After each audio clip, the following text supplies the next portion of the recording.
They say silence grows louder with time. For Edward Brooks, silence had a name: Michael Carter. For almost 2 decades, Edward's days passed in quiet repetition. He lived in a modest 2-story house on the edge of a sleepy town in Oregon, where fog kissed the windows every morning and the rain knew his roof like an old friend. Once a respected journalist, Edward had stopped writing after that trip, the trip that swallowed Michael whole. Now, he wrote only in a notebook he never showed anyone. 18 years ago, the Amazon rainforest had claimed more than just one man. It had taken Edward's sense of purpose. He and Michael had gone there chasing a lead, a corporate cover-up involving illegal deforestation and local disappearances. Michael had been braver. He pushed deeper, stayed out longer, and then vanished. No trace, no goodbye. Edward had never forgiven himself. The world moved on. Newspapers printed other names, and the company at the center of the investigation buried its sins. Edward stayed still, haunted not by what was found, but by what was left behind. A half-filled journal, a tent torn open, and a single boot resting by the riverbank. He kept that boot. It now sat on a shelf above his desk, collecting dust and memory. Some nights, he found himself staring at it, drink in hand, wondering what Michael saw before he disappeared. Was it the rain that drowned him? Was it something else? Something watching? The neighbors didn't speak to Edward much. The mailman didn't bother to knock, and the clock on his wall had ticked in that same tired rhythm since 2007. To outsiders, Edward Brooks was a ghost in a house of bones. To Edward, he was a man on pause, waiting for something to change. But change doesn't knock, it whispers. And on one particular Tuesday evening, as clouds stitched themselves into a storm above the hills, Edward's old landline rang. He hadn't heard that sound in months. He picked it up, expecting static, maybe a wrong number. Instead, a voice. Broken, familiar. "Ed, it's me." Then, nothing. Michael Carter had been dead for 18 years. Hadn't he? Edward didn't sleep that night. The voice, that voice, had planted something deep in his mind. A seed of unease that refused to stop growing. For hours he sat on the edge of his bed, replaying the sound in his head. "Ed, it's me." No greeting, no explanation, just those 4 words, carried through static, soaked in time. Morning crept in like a stranger. Pale light filtered through the blinds, dust hanging in the air like smoke. Edward brewed coffee with trembling hands. He didn't drink it. He just watched the steam rise and vanish, as if it too was trying to disappear. It wasn't the first time Edward had heard things. He'd convinced himself before that grief could echo in strange ways. But this wasn't just memory. The voice had weight, breath, timing, something real, something alive. He didn't call anyone. Who would he call? The police? A friend? He hadn't spoken to anyone outside of groceries and occasional bills in months. Michael had been the last person to really know him, and now his name was back in the air. At exactly noon, Edward stepped out to retrieve his mail, the same way he did every day, a habit more than a need. He shuffled to the box at the end of his driveway and opened it. There was only one envelope. No stamp, no return address, just his name, written in a handwriting he hadn't seen since 2006. Michael's. His chest tightened. He looked around. The street was empty, but suddenly it felt crowded with the unseen. He turned the envelope over, blank. His fingers hesitated before tearing the flap. Inside was a single sheet of paper. There was no message. Just a set of coordinates written neatly in the center of the page, underlined once. Edward stared at them. His breath caught in his throat. He recognized the numbers.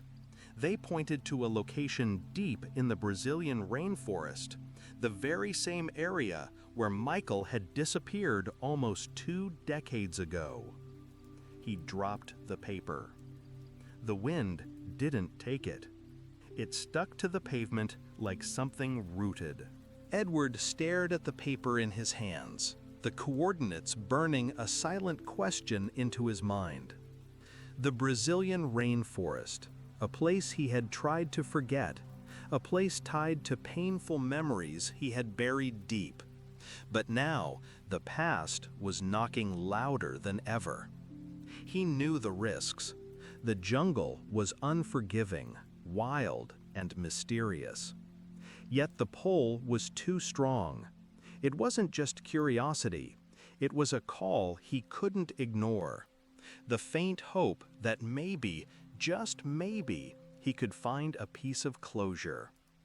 He packed light, a notebook, a worn photograph of Michael, a compass, and a small flask. His fingers trembled as he slipped the letter into his jacket pocket. Each step out of the door felt heavier than the last, as if invisible chains tried to hold him back. The journey to the airport was quiet, the city streets swallowed by early morning fog. Edward's thoughts were clouded with doubt. Was this letter a trap, a cruel joke, or was it truly a message from Michael, or someone who wanted him to believe so? On the plane, he watched the world shrink beneath the clouds. Somewhere far below lay the rainforest, dark and endless, a place of secrets and shadows. He closed his eyes and felt the weight of years pressing down. Memories flickered, laughter, arguments, the final goodbye he never said. Landing in Brazil, the humid air hit him like a wall. The heat, the sounds, the smells, they all stirred something inside him, a mix of fear and determination. Edward was no longer the man who had left the jungle years ago. He was a man chasing ghosts. Local guides met him at the airport. They spoke a language he barely understood, but sensed their cautious eyes and whispered warnings. The jungle wasn't just trees and animals. It was a living, breathing entity that didn't welcome strangers easily. As they ventured deeper, the forest grew darker, the canopy thickening until sunlight was only a memory. Every step was a step away from safety, from certainty. Edward's mind raced with questions. What awaited him at the coordinates? Was this the path to healing or a descent into madness? But one thing was clear. There was no turning back now. The deeper Edward stepped into the jungle, the heavier the air seemed to press down on him. It was no longer just the physical weight of the humid, choking environment. It was something intangible, a creeping tension that seemed to cling to every leaf and shadow. The silence around him was thick, broken only by distant, muffled sounds that hinted at unseen life moving just beyond his sight. His guide, a quiet man named Luis, moved with practiced ease, his machete cutting through the dense foliage.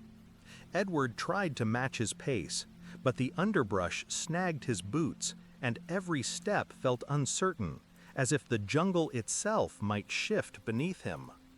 Luis glanced back once, his eyes dark and unreadable, but offered no words. As they ventured further, Edward's mind replayed the words from the letter over and over. Find the truth where the river bends. He had no idea what to expect, only that the coordinates pointed to a small clearing near a winding river deep within the forest.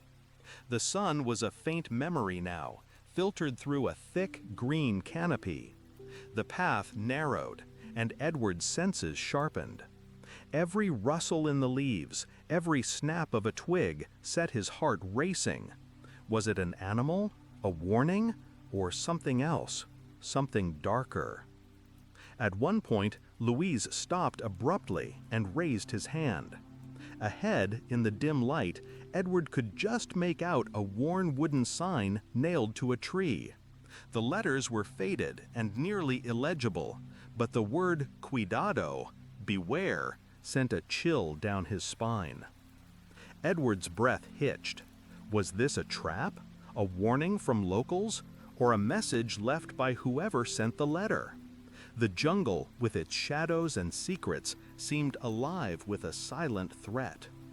Suddenly, Louise pointed to the river's edge where the water twisted around a large bend. Edward's heart pounded. The place matched the coordinates exactly. But the clearing was empty, eerily so, with only the rustling leaves and the murmur of flowing water filling the silence. Edward knelt down, scanning the ground carefully. There were faint footprints, but too small, too light, like those of a child. He felt a cold hand grip his shoulder, but when he turned, there was no one there. A whisper of wind moved through the trees, carrying a faint, almost imperceptible sound. A voice?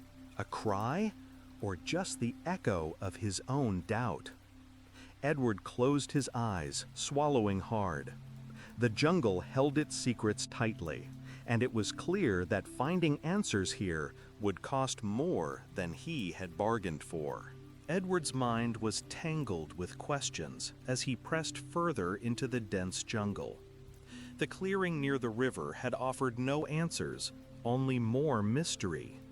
Yet something invisible yet powerful seemed to pull him deeper. It was as if the forest itself was whispering secrets, urging him to follow the faintest traces left behind.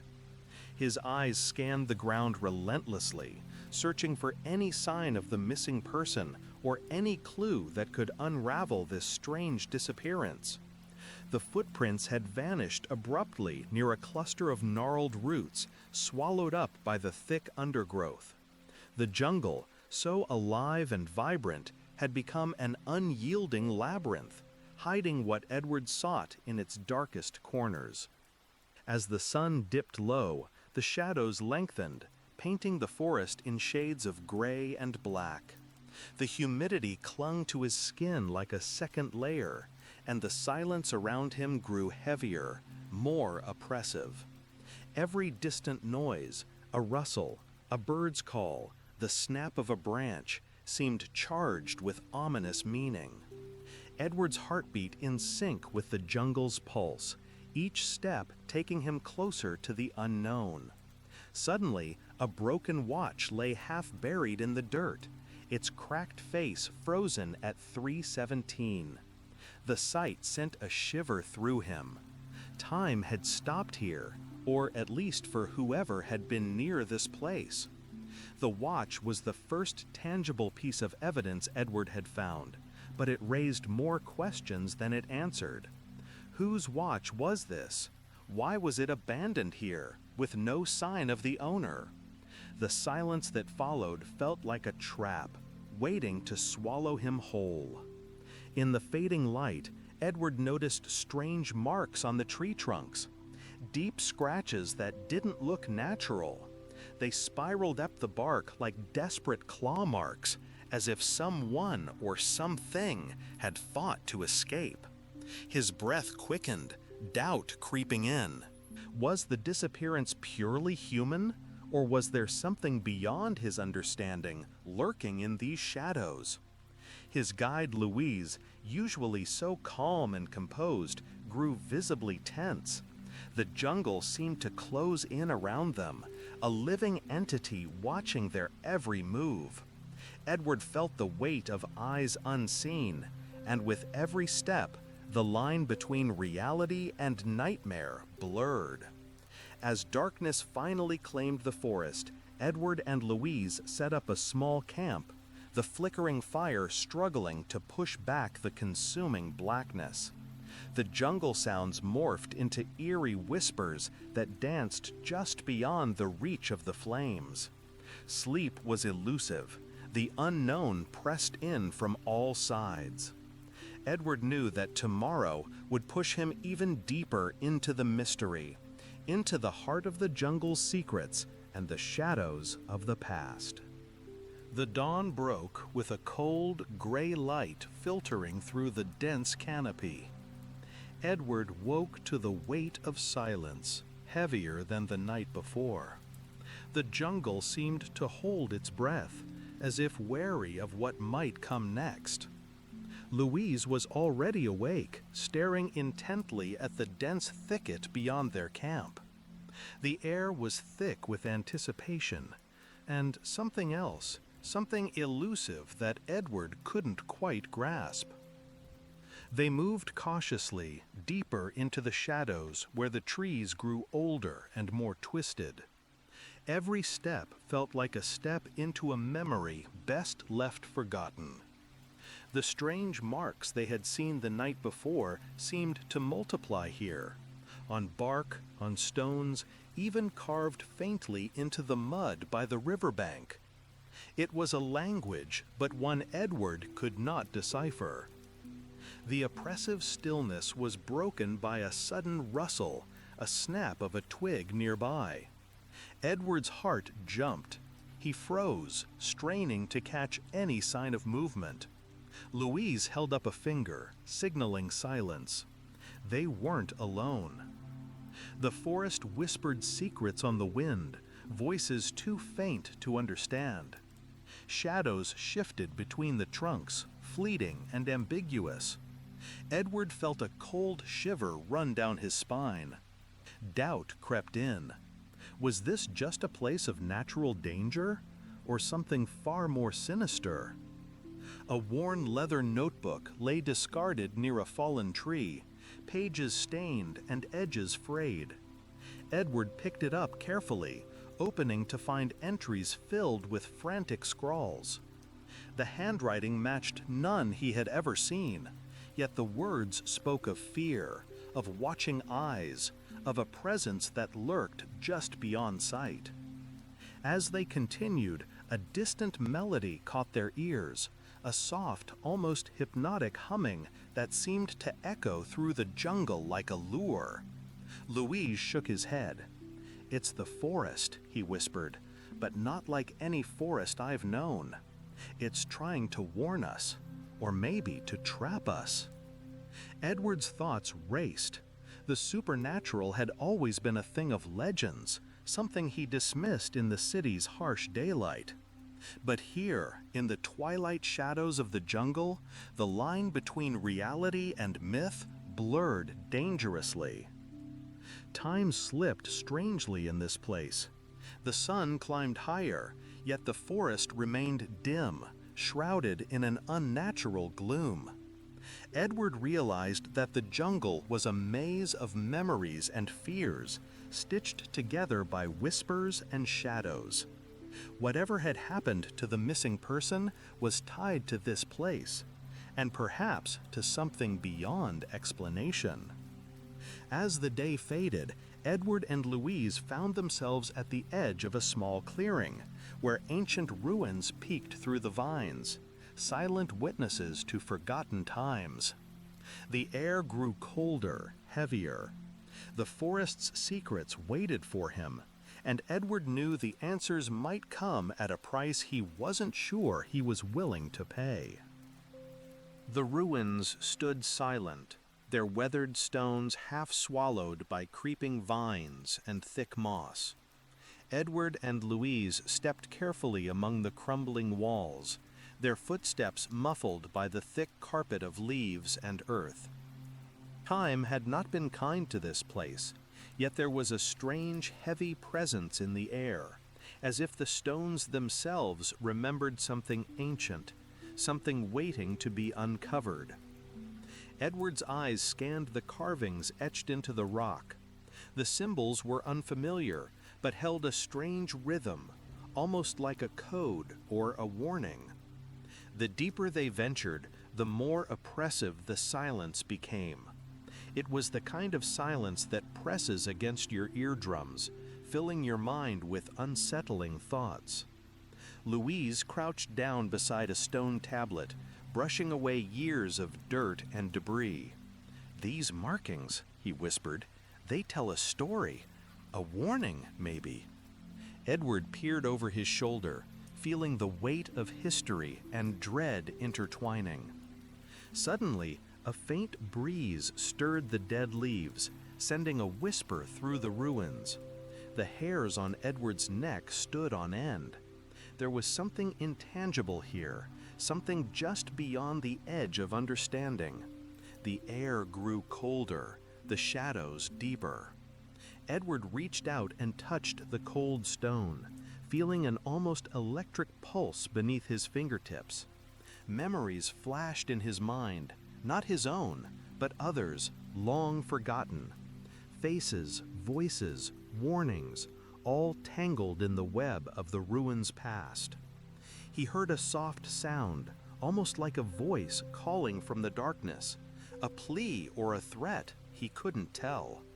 Louise's eyes darted nervously. "We're not supposed to be here," he murmured. But Edward knew they had no choice. The jungle had led them here, and whatever secret lay buried in these stones was the key to the mystery. Yet, with each step, the line between reality and something else blurred.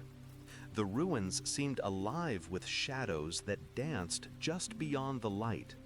As they moved through the ancient corridors, Edward felt the weight of unseen eyes watching, waiting. The past was not silent. It was screaming. The forest closed in around them as dusk approached. The ruins held their secrets tightly, but Edward was determined. Somewhere in this forgotten place lay the truth about the missing person, about the strange disappearances, about the very forest itself. And as night fell, the ruins whispered their dark invitation once more. Edward's heart pounded as he and Louise pressed further into the ruins, guided only by the faint carvings etched into the stone walls. The path narrowed, forcing them to squeeze through tight corridors where the jungle's silence felt almost suffocating. Every step echoed softly, swallowed by the thick shadows that seemed to stretch and breathe around them. Suddenly, Edward's hand brushed against a loose stone. It shifted slightly, revealing a narrow crack in the wall. His fingers traced the outline, a mixture of curiosity and unease flooding him. With a slow push, a hidden door groaned open, exhaling a musty breath that smelled of decay and forgotten time. They stepped inside. The chamber was small, almost claustrophobic, with walls covered in strange symbols that glowed faintly in the dim light filtering through cracks above. The air was thick and cold, and Edward could almost feel the weight of centuries pressing down on his shoulders. Louise's flashlight flickered as he moved closer to a stone pedestal in the center of the room. Resting on it was an ancient, dust-covered box, sealed tight, yet strangely inviting. Edward hesitated, but reached out, his fingers trembling as he lifted the heavy lid. Inside, they found a collection of old journals, brittle and yellowed with age. The pages told stories of explorers who had ventured here long ago, searching for answers to the same mysteries that now haunted Edward. But there was more. Sketches of strange symbols, notes about voices in the dark, and warnings scrawled in hurried handwriting. Edward's mind raced. The disappearances, the strange whispers, the haunting feeling in the ruins, it all pointed to something beyond mere coincidence, something hidden, something dangerous. Suddenly, a sharp noise cracked through the chamber, a stone falling outside, or perhaps something else. Both men froze, the silence pressing in heavier than before. The shadows around them seemed to pulse, alive with unseen eyes. Edward's breath caught. Was the forest watching? Was the ruin itself warning them to leave? Despite the dread, Edward felt a strange determination. The truth was here, buried beneath layers of time and silence. But with every secret uncovered, the cost became clearer. The forest did not give up its stories easily, and sometimes the past demanded a price. They gathered the journals and slipped out of the chamber, stepping back into the twilight of the jungle, each shadow whispering a silent threat. Edward and Louise stepped out of the hidden chamber, clutching the fragile journals tightly. The jungle outside was darker now, the sun dipping below the thick canopy, casting long, creeping shadows that seemed to watch their every move.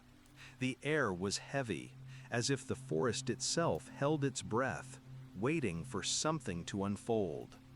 Their path back was no longer familiar.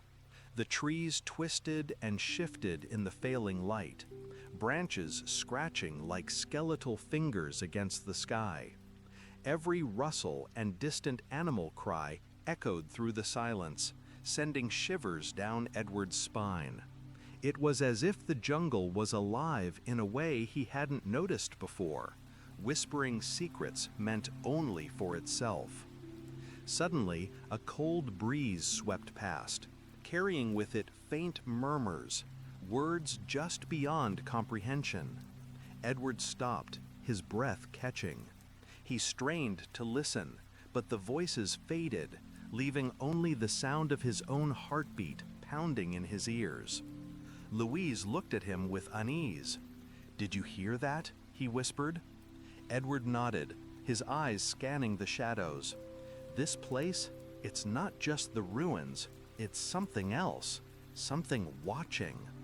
The journals felt heavier in his hands, filled not only with stories, but warnings about the dangers of seeking too deep, about the forest's refusal to surrender its mysteries. The explorers from long ago had vanished without a trace, swallowed by the same darkness that now seemed to close in on them. As they moved forward, the whispers grew louder, merging into a low hum that vibrated through the ground beneath their feet. Edward's doubt turned to dread. Was this a warning or a lure? Something calling them deeper into the unknown? The jungle's shadows lengthened, twisting into shapes that played tricks on the mind. Edward caught fleeting glimpses, a figure just beyond the trees, a flash of movement in the corner of his eye. But when he turned, there was nothing. His thoughts tumbled. Could these be memories? Echoes of something buried deep inside him? Or was the forest weaving illusions to trap them? The oppressive silence was broken by a sudden snap, a branch breaking nearby. Both men froze, tense and alert. The jungle was no longer just a place, it was a presence, dark and unknowable, filled with secrets that threatened to consume those who dared to seek them. Edward felt a cold resolve settle within him. Whatever haunted these shadows, he would face it. The truth was out there, somewhere in the depths of the jungle, and he would not leave without it. As Edward and Louise pressed deeper into the jungle's heart, the oppressive weight of silence thickened around them. The air grew cooler, damp with the scent of earth and decay. The ancient trees towered like silent sentinels, their gnarled roots weaving through the soil like veins of a forgotten world.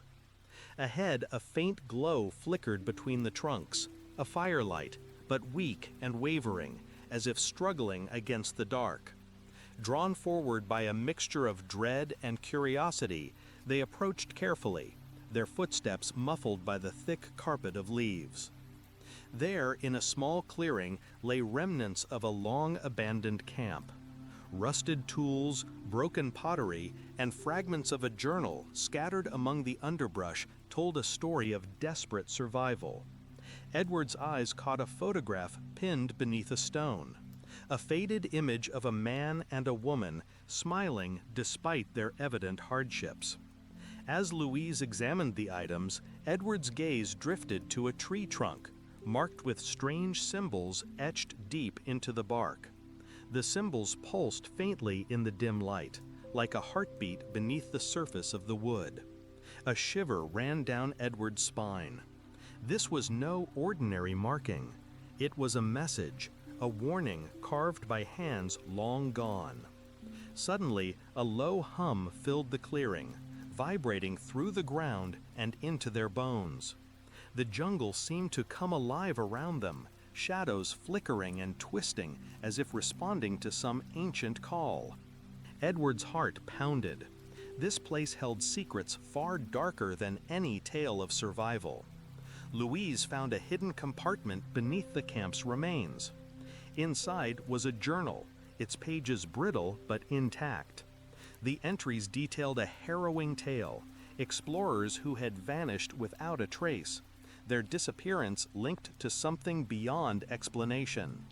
The final pages spoke of an otherworldly presence, an entity tied to the jungle itself. Edward read aloud the last chilling words. "We are not alone. The forest watches, and those who linger too long become part of its eternal shadow." The forest closed in, the whispers returning louder now, more urgent. Edward and Louise exchanged a glance. The line between reality and nightmare blurred. They had uncovered the truth, but at what cost? With heavy hearts, they packed what they could and began their trek back, the jungle watching silently. The story would live on, a warning to those who seek to unveil what should remain hidden. The sun was setting behind the dense jungle canopy, casting long shadows over the small clearing where Alex stood alone. The discovery had changed everything. The mystery of the missing team was no longer just an unsolved case, but a haunting memory etched into his soul. He looked down at the relic, the faded photograph and the cracked compass, remnants of the past now in his hands. The forest around him seemed quieter, as if holding its breath. The strange sensations, the unexplained whispers, the fleeting shadows, they were not just figments of imagination anymore. For a moment, Alex felt a chill that wasn't from the evening breeze. A soft breeze stirred the leaves, carrying a faint, almost imperceptible voice. He turned, but there was no one. Yet the feeling lingered, a connection between the living and the lost. He took a deep breath and finally allowed himself to let go of the heavy burden he had carried since that day. The jungle had kept its secrets for decades, but now, through his discovery, a chapter had closed. As darkness enveloped the clearing, Alex walked back toward the village, knowing that some mysteries never fully fade. They simply become part of who we are.